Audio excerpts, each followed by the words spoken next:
지난 4주 동안 복음의 핵심 키워드를 정리했습니다.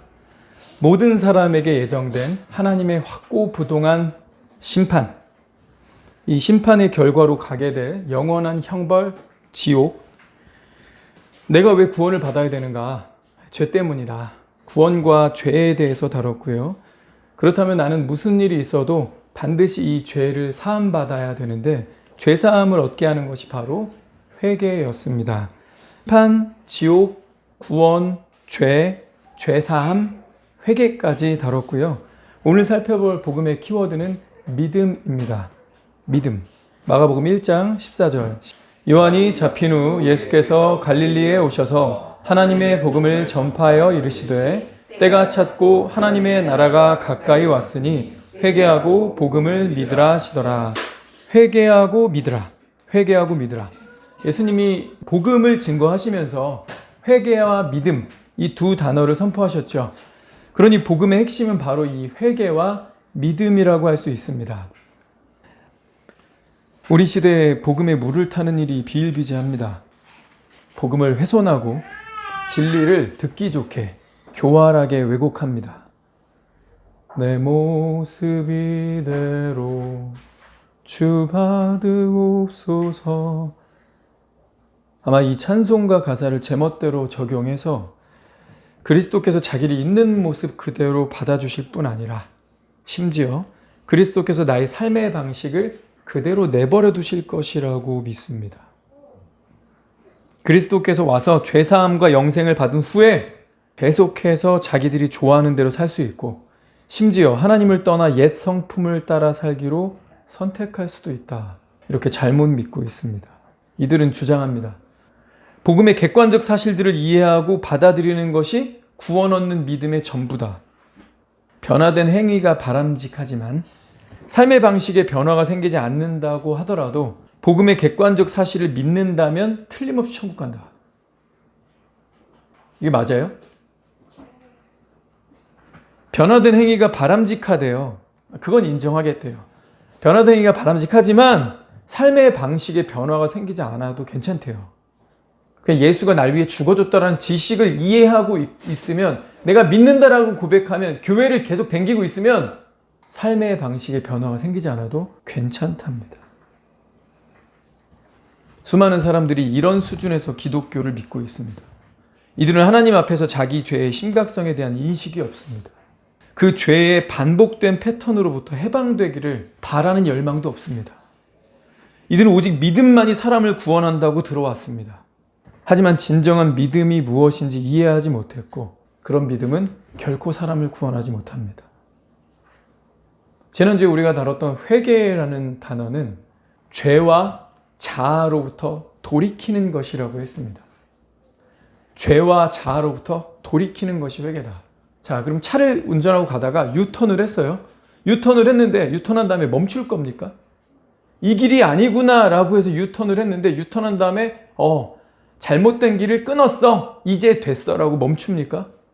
아니죠. 바른 길을 향해서 악셀 밟고 다시 찾아가야죠.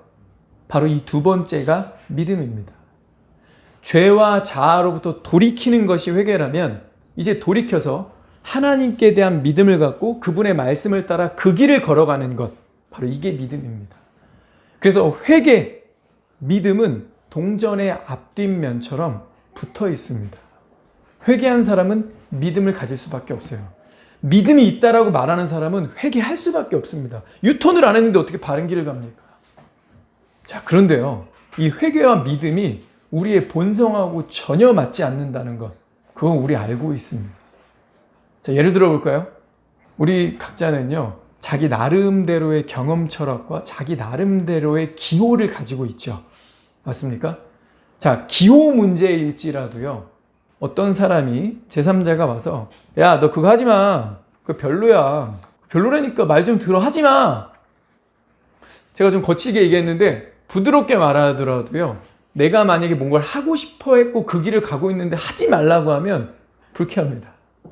아무리 부드럽게 말해도 그거 아닌데. 걱정된다. 그거 아닌데. 그거 하지 마. 그거 별론데. 아니 감히 내가 하려는 일이 별로라고? 기분 안 좋죠. 그래서 회개가 힘든 거예요.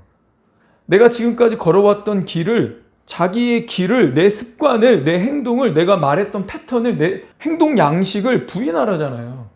그거 틀렸으니까 하지 마. 돌아서. 이걸 요구하는 게 회개라니까요. 그래서 이게 우리 본성하고 맞습니까? 네, 안 할게요. 틀린 거였구나. 안 해야 되겠구나. 당장 그만둘 거야. 이렇게 쉽게 되던가요?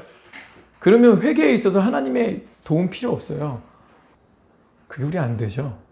자, 그리고 두 번째도 문제입니다. 믿음도 문제예요.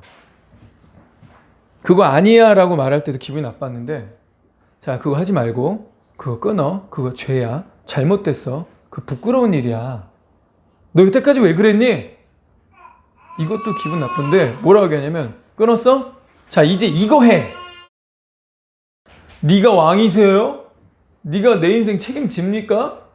네가 내 주인이야? 어디서 이래라 저래라야 이렇게 되는 거죠. 둘 다 안 되죠. 나에게 하지 말라고 정죄하는 것도 불쾌해서 안 되겠고요. 그거 하지 말라고 해놓고 이거 하라고 제시하면서 따라와. 순종해. 지시하는 듯한, 가르치려 드는 듯한 이 느낌 되게 안 좋아요. 맞습니까? 회개와 믿음 둘 다 우리의 본성하고 부딪힙니다. 그런데 주님 뭐라고 하시는 거예요? 구원 받으려면 회개와 믿음이 있어야 한다. 그리고 이 둘은 동전의 앞뒷면처럼 붙어있다. 성경은 가짜 믿음이 있다라고 가르칩니다. 모든 믿음이 구원 얻는 믿음은 아니에요. 야고보서가 특별히 이 가짜 믿음에 대해서 우리에게 경고하고 있습니다. 야고보서 2장 14절부터 19절. 내 형제들아, 만일 믿음이 있노라 하고 행함이 없으면 무슨 유익이 있으리요? 그 믿음이 능히 자기를 구원하겠느냐? 만일 형제나 자매가 헐벗고 일용할 양식이 없는데 누구든지 그에게 이르되 평안히 가라, 덥게 하라, 배부르게 하라 하며 그 몸에 쓸 것을 주지 아니하면 무슨 유익이 있으리요? 이와 같이 행함이 없는 믿음은 그 자체가 죽은 것이라. 너는 믿음이 있고 나는 행함이 있으니 행함이 없는 내 믿음을 내게 보이라. 나는 행함으로 내 믿음을 내게 보이리라 하리라. 내가 하나님은 한 분이신 줄 믿느냐? 잘하는도다. 귀신들도 믿고 떠느니라. 가짜 믿음이 성경에 있다고 얘기를 하고 있어요. 어떤 믿음은 그 사람을 구원할 수 없다고 했어요. 어떤 믿음이래요? 첫 번째, 증명할 수 있는 행위가 없는 죽은 믿음을 말한다. 두 번째, 어떤 게 가짜 믿음일까요? 15, 16절은 말합니다. 말은 A처럼 하는데 실제로는 B처럼 하는 위선적인 믿음입니다. 우리한테 이런 고약한 심성이 있지 않습니까? 이거 가짜 믿음이라는 거예요. 19절은 말하죠. 내가 하나님이 한 분이신 줄 믿느냐? 너에게 이런 믿음이 있느냐? 굿! 잘했다! 근데 그 믿음 귀신들도 있다? 이게 뭐예요? 하나님이 어떤 분이신지 안다. 나는 복음이 뭘 말하는 건지 안다. 죄사함이 뭔지 이해하고 있다. 난 회개가 뭔지도 알고 있다. 지적 동의 믿음입니다. 가짜 믿음 있는가? Yes, 있다. 어떤 믿음이에요? 행위가 없는 죽은 믿음. A라고 말하고 B로 행동하는 위선적인 믿음. 하나님이 어떤 분인지 안다. 복음을 안다. 라고 말하는 지적 동의 믿음. 이거 다 뭐라고요? 그 사람을 구원하지 못하는 가짜 믿음이다. 행위는 없이 번지르르한 말, 겉과 속이 다른 이중인격 같은 위선자, 말로는 알았다고 대답하는 지적 동의. 이런 사람은요, 사람도 싫어해요. 이런 사람은 주위에 불신만 퍼뜨립니다. 가까이 하고 싶지 않아요. 그런데 하물며 그런 사람을 하나님이 구원하시겠습니까? 우리에겐 성경이 말하는 진짜 믿음이 필요합니다.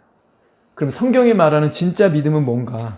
구약 성경에서 말하는 믿음은 견고하게, 확고하게 서다 이런 뜻입니다. 구약 성경에서 믿다라고 번역된 히브리어는 아만이라는 단어인데 이 단어가 바로 이런 뜻이에요. 견고하게 선다, 확고하게 선다. 창세기 15장 6절 아브라함이 여호와를 믿으니 여호와께서 이를 그의 의로 여기시고. 아브라함은 하나님이 약속하신 것을 신뢰했죠. 그 안에서 확고히 섰습니다. 하나님이 아브라함에게 아들을 주실 것이라고 얘기했는데 아브라함이 그 약속을 받았을 때, 처음 받았을 때는 75세였지만 중간중간 계속 나타나서 아들 낳을 거야, 아기 생길 거야 계속 그러시다가 최종적으로 말씀하신 게 몇 세예요? 99세. 그러니까 이분이 지금 24년 동안 나를 가지고 논 거죠. 거칠게 말해서 그렇잖아요. 말로는 계속 아들 생길 거야, 네 허리에서 왕들이 나올 거야, 열방이 너로 인해서 복을 받을 거야, 너는 복의 근원이 될 거야, 나만 따라와. 따라갔어요. 근데 24년 동안 집도 없고 밭도 없고 근데 아기도 없고 하나님이 아브라함을 가지고 논 거죠 라고 우리는 느낄 수 있습니다. 충분히 그런 의심이 가능하죠. 저는 31에 결혼해서 32에 아기를 낳았습니다. 지금이 42이에요. 끼케야 11년 지났습니다. 근데 아직 앞으로도 13년 동안 아기를 못 낳는다. 아마 저랑 아내 부부 사이에 금슬 안 좋을 거예요. 병원도 가보는데 남자 여자 둘 다 문제가 없다고 하는데 근데 왜 아기가 안 생기냐? 비싸더라도 시험관하기 그거라도 해보자. 아마 거기까지 시도하고 있다는 것 자체가 하나님께 대한 불신을 제 마음에 품고 있다는 걸, 아마 저는 그럴 것 같아요. 진짜 자존심 상하게. 주변 사람들이 날 뭘로 보겠어요. 능력 없는 남자 비싼 돈 주고 시험관하기까지 해야 돼. 근데도 얘기가 안 되네. 뭐냐. 아마도 부부 사이에 금슬 안 좋고 대화도 거칠어질 거예요. 왜냐하면 24년이면 내 친구들의 자녀들은 평범하게 보면 군대 갔다 올 나이죠. 군대 21살에 보통 가잖아요. 제대도 23살입니다. 내 친구들은 다 결혼해가지고 애들이 군대까지 갔다 왔는데 나는 그때까지도 자식이 없어. 믿음이 생길까요? 안 생길 거예요. 아마 있던 믿음마저 떨어질걸요. 근데 아브라함이 어땠다는 거예요? 자기가 99세고 아내는 89세. 99랑 89가 만나면 뭐가 될까요? 아무 일도 없습니다. 노인이죠. 그래서 아내가 경수가 끊어졌다 그랬어요. 월경이 끊어졌다는 얘기죠. 임신도 안 되고 89세 할머니가 무슨 출산을 합니까? 임신과 출산 불가능하다라고 결론을 내도 무방하죠. 그런데 아브라함이 어떻게 한 거예요? 로마서에서는 이렇게 기록했습니다. 하나님이 말씀하셨으니, 그분이 약속하셨으니 나의 조건, 나의 가능성과 상관없이 이루어질 것이다. 믿음으로 견고해져서 하나님께 영광을 돌렸다. 그래서 구약에서 말하는 믿음의 조상, 대표적인 이 믿음은 견고하게, 확고하게 서는 것입니다. 왜요? 하나님이 말씀하셨으니까. 하나님 말씀하셨으니까 이건 된다. 될 거야. 분명히 될 거야. 나는 안 되는데, 나는 조건이 지금 영 틀어졌는데 그분이 약속하셨잖아. 될 거야. 이게 믿음이라는 거죠. 신약 성경에 말하는 믿음도 거의 비슷합니다. 신약 성경에서 말하는 믿음은 피스티오인데 어떤 것을 사실로 인식한다. 어떤 것을 믿고 의지할 만큼 확신을 갖는 겁니다. 의지할 만큼 확신을 갖는다. 믿어요 라고 했는데 사실은 믿음이 불안정하거나 확신이 없으면 우리 그거 의지 안 하죠. 야, 여기 한번 투자해봐. 100% 2배, 3배, 4배, 심지어 한 10배까지 뜬다. 근데 보장한다. 그럼 네가 해. 네 돈 탈탈 털어서 네가 사. 나는 그닥. 이런 무슨 말이에요? 나는 그만큼 의지할 정도의 믿음 안 생기는데? 나는 별로 하고 싶지 않은데? 이 위험 요소가 조금이라도 있을 거라는 생각이 있으면 그거 의지 못하죠. 거기다 몰빵 이런 거 못합니다. 근데 진짜 앞으로 뒤로 위로 아래로 전후 좌우 다 따져봐도 이건 무조건이야. 그럼 어떻게 할까요? 의지하죠. 내가 갖고 있는 거 다 몰빵해서라도. 구약이나 신약이나 믿음에 대해서 뭐라고 얘기했습니까? 견고하게 선다. 확고하게 선다. 믿기 때문에 의지할 수 있다. 이게 바로 믿음이라고 했습니다. 자, 오늘도 지난 시간과 비슷하게 믿음의 근원에 대해서도 생각을 해봐야 되는데요. 우린 지난 시간에 회개가 하나님이 주시는 거라고 배웠습니다. 맞습니까? 성경은 이 회개하는 마음을 하나님이 주신다라고 기록을 했어요. 그런데 이 믿음 역시 하나님의 선물입니다. 성경은 일관되게 이 믿음이 인간의 의지에 의해 생겨나는 것이 아니라 주권적으로 하나님이 부어주시는 하나님의 선물이라고 가르칩니다. 요한복음 6장 44절 나를 보내신 아버지께서 이끌지 아니하시면 아무도 내게 올 수 없으니 오는 그를 내가 마지막 날에 다시 살리리라. 아버지 하나님이 내게 이끌지 않으시면 아무도 못 온다. 아무도 내게 오지 못한다. 그 무슨 말이에요? 구원 못 받는다는 얘기죠.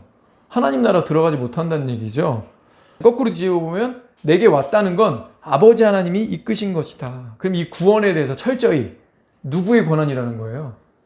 아버지 하나님의 권한이라는 거죠.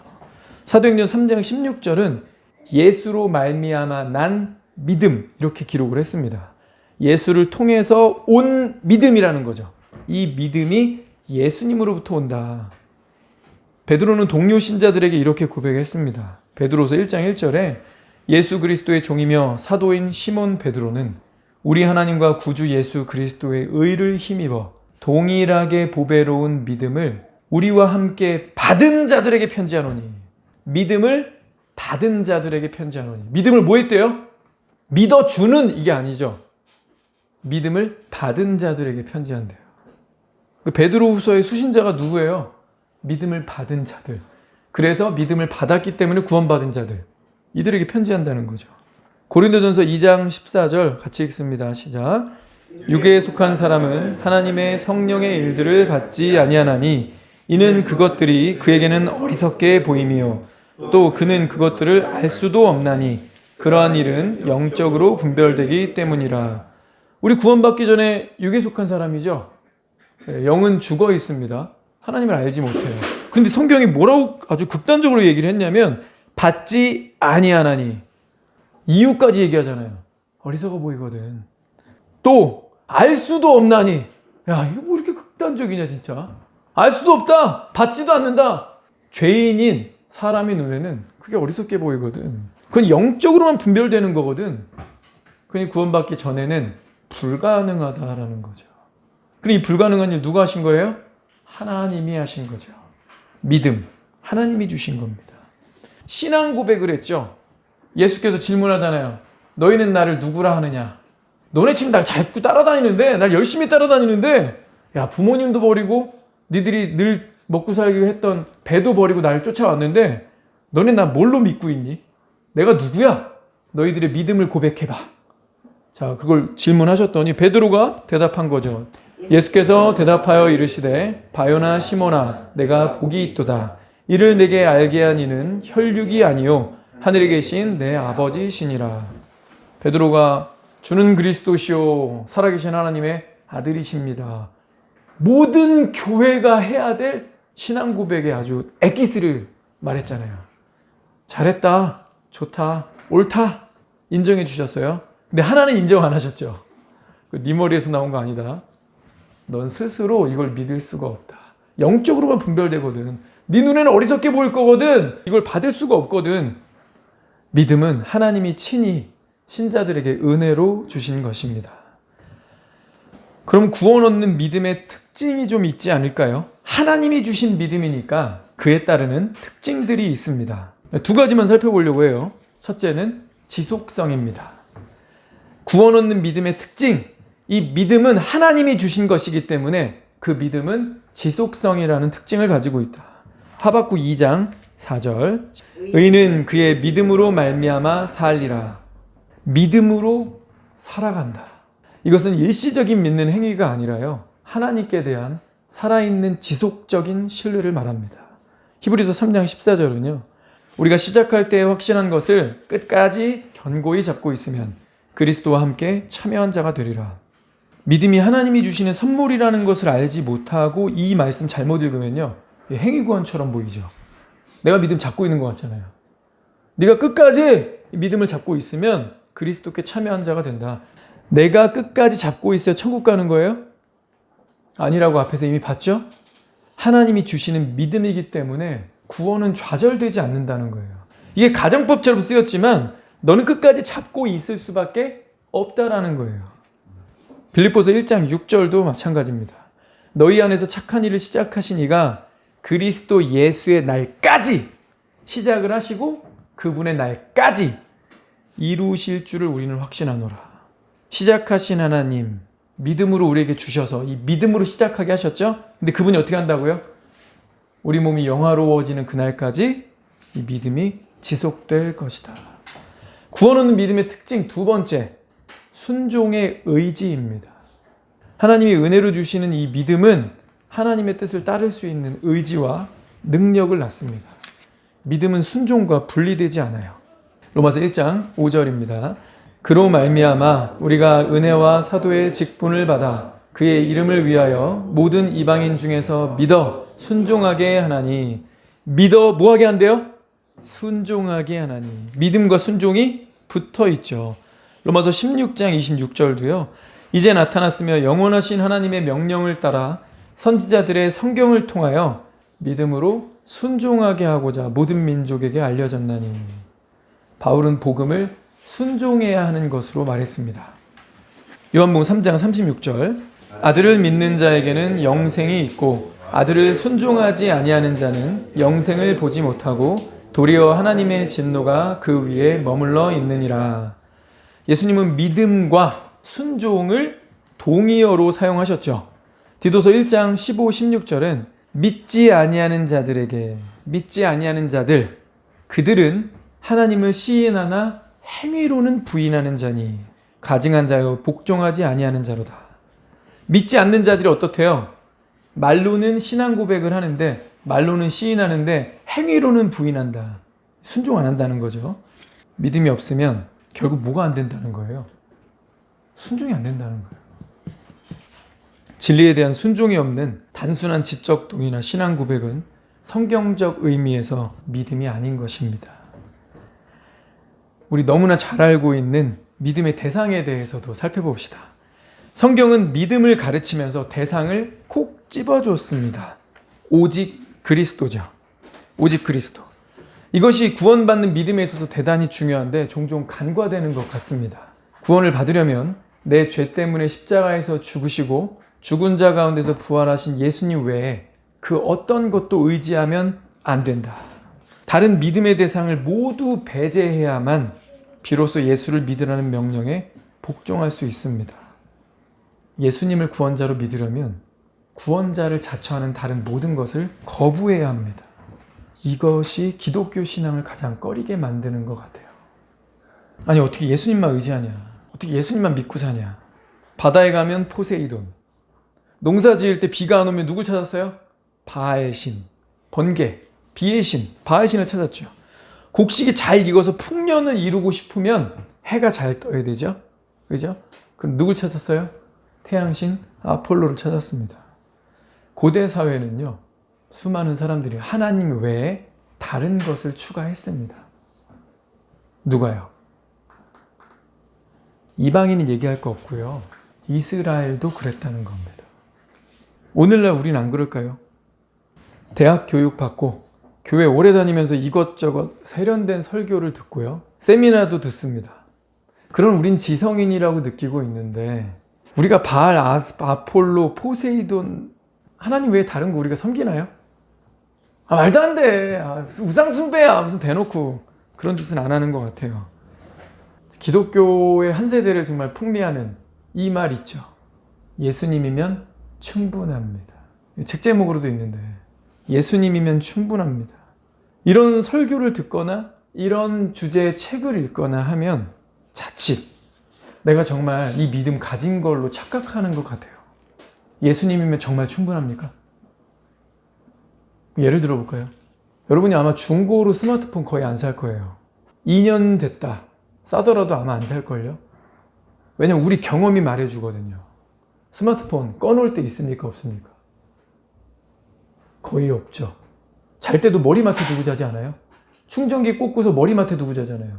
일어나자마자 제일 먼저 뭐부터 보죠? 스마트폰. 이거 배터리를 빼지도 않고 잠시 꺼두지도 않아요. 내가 내 경험을 보니까 옆 사람도 보니까 주변 보니까 사람들이 다 그런 것 같아요. 다들 이러고 사는구나. 그럼 2년이나 됐으면 배터리 2년이나 지난 거네. 이거 배터리 새 걸로 갈지 않았으면 이거 사봤자 배터리 금방 달겠네. 이 정도는 머리 굴러가는 거예요. 근데 이게 무슨 말입니까? 스마트폰을 끄지도 않고 스마트폰을 놓지도 않는다. 이게 무슨 말이죠? 하나님은 우리의 말을 해석하시는 게 아니라 우리의 삶과 우리의 행동과 우리의 선택을 해석하신다 그랬죠. 그래서 구약성경 보면 선지서에서 네가 네 마음에 이르기를 이러지 않았느냐. 어떨 때는 마음에 이르기라는 수식어가 없어요. 네가 이르기를, 네가 말하기를 이러는데 그렇게 선지자가 얘기하고 나면 백성들이 그러죠. 우리가 언제 그런 말을 했습니까? 나 그런 말을 한 적은 없는데. 전혀. 이상한 말을 하고 있네. 저거는 나랑 해당 사항 없다. 백성들이 이랬어요. 근데 하나님이 뭐라고 하시냐면 네가 이렇게 행동했잖아. 네가 이 길을 가던데.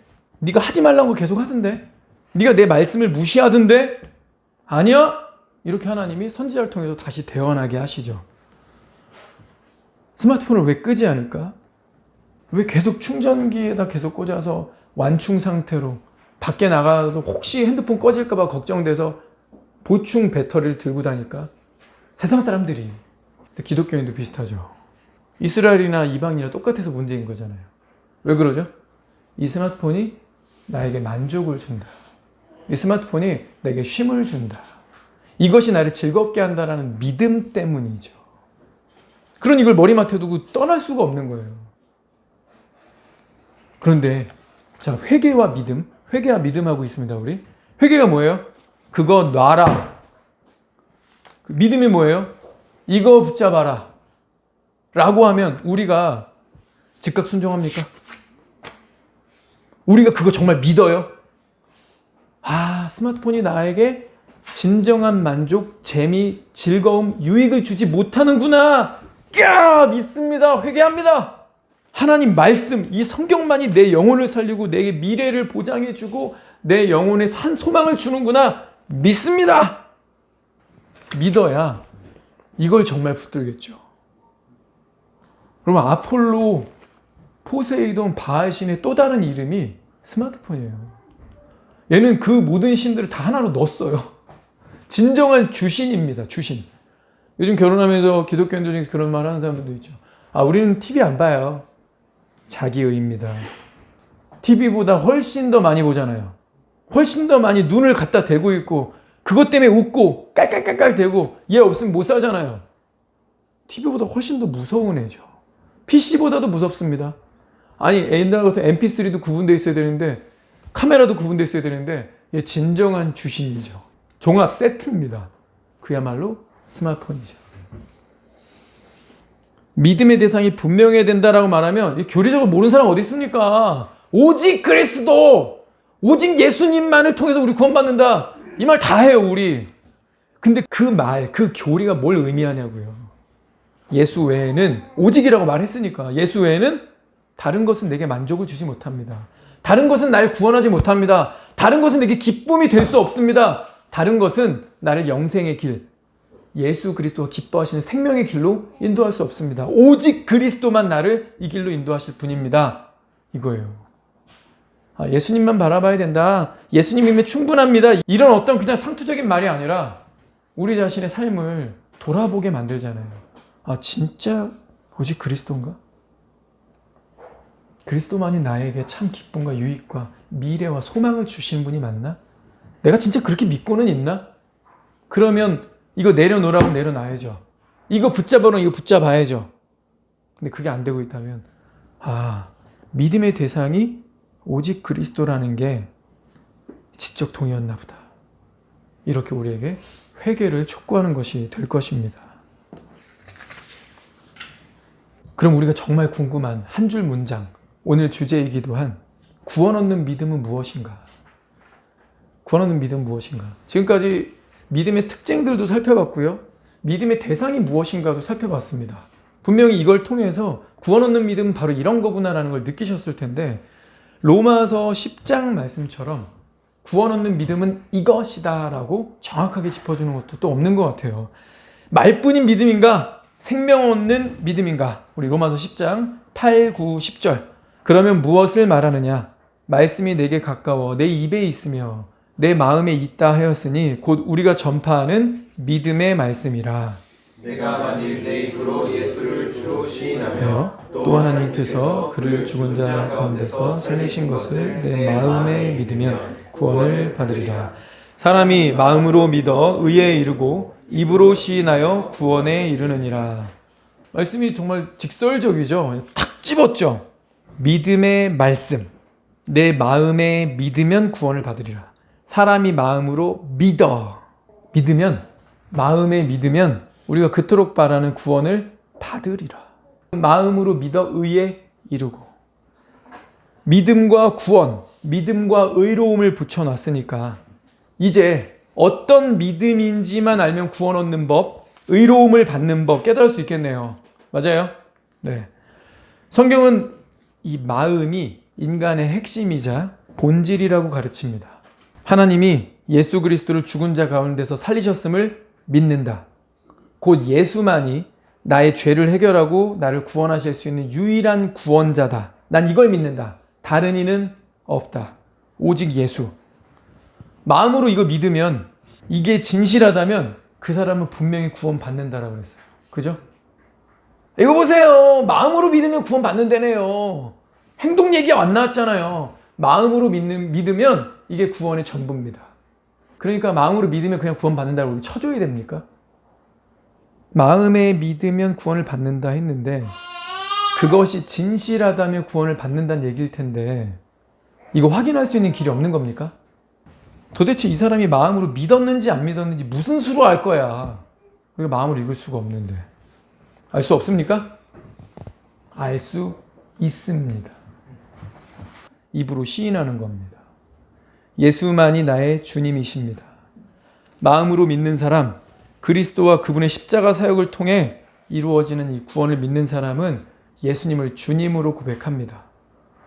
그러니까요. 마음으로 믿고 교회 와서 신앙 간증하면 구원 받는 거라니까요. 아닙니다. 이게 지금 어디에 기록되어 있는 거예요? 로마서잖아요. 뭐라고요? 로마서잖아요. 로마서니까 로마 시대, 로마 사람들, 로마의 분위기와 배경을 전제하고서 로마의 편지를 쓴 거겠죠. 그죠? 기독교 역사를 돌아보면 헬라어로 큐리우스 예수스, 예수님은 주님이시라는 고백보다 더 위험한 고백이 없었습니다. 이 고백에는 큰 희생이 뒤따랐습니다. 로마 제국에서는 주님은 오직 한 사람, 황제뿐이었습니다. 황제 말고 다른 가능성을 언급하는 것은 정치적인 반역으로 간주돼서 유배당하거나 처형당했습니다. 로마 시대 때 주님은 누구뿐이었다? 로마 황제 한 분. 그런데 그 사회, 그 공동체에 살아가면서 큐리우스 예수스, 예수만이 주님이시다라고 고백하면 어떻게 될까요? 끌려가서 사형당하거나 유배를 떠나게 되는 거죠. 저명한 헬라어 학자 로버슨이라는 사람이 이렇게 말했습니다.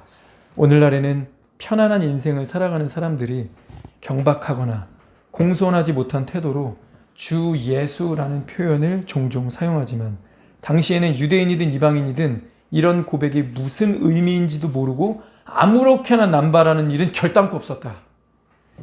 우리 기도할 때 주 예수 그리스도 이름으로 기도합니다. 습관적으로 사용하죠. 근데 이거를 함부로 아무 생각 없이 경박하게 말하는 일은 결코 없었답니다. 초기 교회는 로마 황제를 숭배하지 않고 예수님을 주님으로 충실하게 고백했기 때문에 많은 고난과 죽음을 경험해야 했다. 지금 이 순간에도 그런 고백 때문에 투옥, 고문, 죽임을 당하는 그리스도인들이 있다. 나의 믿음이 참되다는 증거는 아무리 큰 희생이 뒤따르더라도 예수만이 주되심을 인정하고 그분께 충성하는 데 있습니다. AD 98년에서 117년까지 살았던 우리 트라이안 황제 때 플리니우스라는 사람이 한 마을에 총독으로 있으면서 글을 남겼습니다. 이 총독이 황제께 올리는 편지인데 이 플리니우스는 그리스도인이라는 이유로 잡혀온 사람들을 고문하고 신문해서 증거를 잡아가지고 형을 선고하기도 하고 아니면 무혐의로 석방하기도 했던 일을 자세히 묘사했는데 내게 몇몇 사람을 고소하는 익명의 제보가 들어왔습니다. 그들은 신문을 당하자 전에나 지금이나 그리스도인인 적이 없었습니다 라고 대답했습니다. 그들은 나를 따라 신들의 이름을 불렀고 폐하의 조각상 앞에서 포도주와 향으로 숭배 의식을 치렀을 뿐 아니라 심지어 그리스도라는 이름을 욕하기까지 했습니다. 그래서 저는 그들을 무혐의 처리하는 것이 옳다고 생각했습니다. 이 사람 그리스도인인 것 같다라고 익명의 제보가 들어왔는데 신문하니까 그 사람들이 뭐라고 말했대요? 예전이나 지금이나 저 그리스도는 아니에요. 너 그리스도는 아니야? 일단 신전 따라와서 내가 시키는 대로 해봐. 다 따라한다는 거죠. 그리고 심지어 시키지도 않았는데 그리스도를 욕하고 있었답니다. 왜? 무혐의 처리받고 싶어서.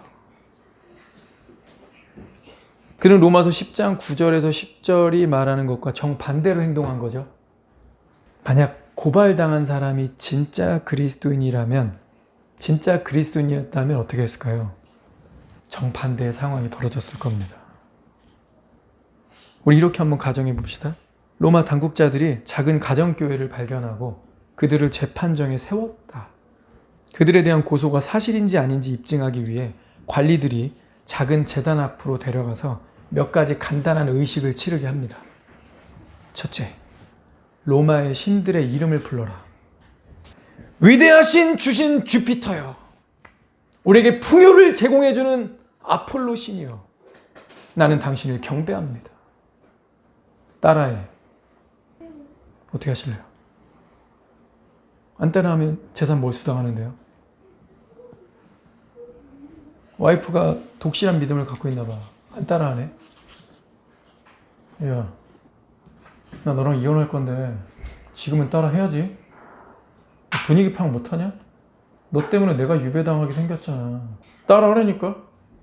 네 믿음은 네 믿음이고 나는 살아야겠으니까 따라해. 안 그럴까요? 나는 그리스도인이어서, 나는 신실해서, 나는 결코 주를 부인하지 않겠습니다. 베드로도 부인했던데요. 둘째, 황제 숭배에 참여해서 로마 황제에 대한 충성심을 입증하라. 신들 중에 로마 황제 석상도 있거든요. 여기 숭배. 지금 이 시대는 로마 시대고 이 지금 지역은 로마가 다스리는 곳이야. 로마법에 따라야지. 너 로마에 살 거면. 안 그러면 추방이야. 숭배할 거야, 안 할 거야. 셋째, 이게 제일 힘든 건데요. 그리스도를 욕해라. 예수 그리스도의 주님 되심을 부인하고 그분은 저주받았다고 선언해라. 왜? 성경에도 얘기하잖아요. 나무에 달린 자는 저주를 받았음이라. 니네 성경에도 그렇게 써있던데, 구약 성경에. 나무에 달린 자는 저주를 받았다고 하나님께. 그러니까 네가 지금 얘기했던 큐리오스 예수가 주님이라고? 웃기고 있네. 빨리 부인해. 예수 이름 저주해. 어떻게 할래요? 세 가지가 요구되는데. 로마 신들의 이름을 불러라. 그리고 황제에게 경배해라. 예수 그리스도를 저주해라.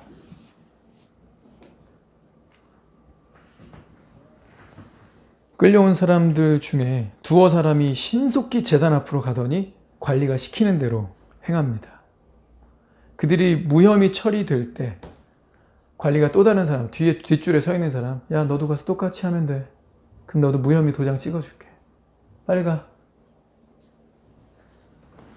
그러나 어떤 한 사람이 두려워 떨면서도 로마 황제와 로마의 신들 이름을 거부하고 큐리오스 예수스를 외칩니다.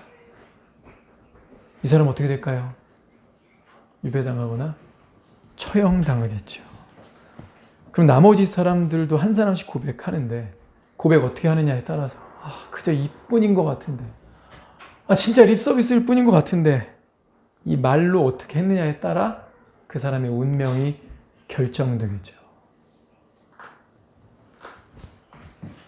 자, 내 마음에 믿으면 구원을 받으리라. 입으로 시인하면 구원을 받는다. 의에 이른다. 이 두 가지를 붙여서 얘기했죠. 그리고 이게 어디 기록됐다고요? 로마서. 로마인들은 이 고백하면 어떻게 된다고요? 예수님이 나의 주님이십니다. 이 고백하면 어떻게 된다고요? 유배당하거나 처형당하거나. 나만 죽으면 모르겠어. 자, 이제 우리 결혼했고 가족이 있다고 생각해봐요. 내 애가 눈에 밟히지 않겠어요? 배우자가 마음에 굉장히 신경 쓰지 않겠습니까? 우리 신이 보낸 사람 영화 볼 때 영화 시작의 첫 장면이 그 주인공 남자의 와이프를 고문하는 내용으로 시작하죠. 나중에는 이제 임신했다는 것까지 알려주잖아요. 근데 망치로 뼈를 으깨져 이렇게. 그리고 인두로 음부를 지지죠. 근데 내 아내가 그렇게 되면 뭐예요? 이거? 막 이런 말 나오지 않겠어요? 예수가 뭐고? 우리 감정이 있기 때문에 그리고 두려움이 있기 때문에 부인할 수도 있지 않아요? 근데 성경은 네가 사람 앞에서 나를 부인하면 나도 내 아버지 앞에서 너를 부인하리라. 우리가 하나님 말씀 너무 가볍게 받고 있지 않습니까? 정말 두렵고 떨리는 말씀입니다. 그래서 우리는 그런 시험과 시련에 가기 전에 믿음으로 먼저 정말 예방접종해야 되는 거예요. 주님, 이 말씀을 묵상해보니 내 믿음 진짜인가 아닌가 점검할 수밖에 없습니다. 오 주님, 이 말씀을 보니까 가만히 생각해보니 저는 이 믿음은 아닌 것 같은데요. 그런데 주님, 저는 살고 싶습니다. 저는 구원받기를 간절히 원합니다.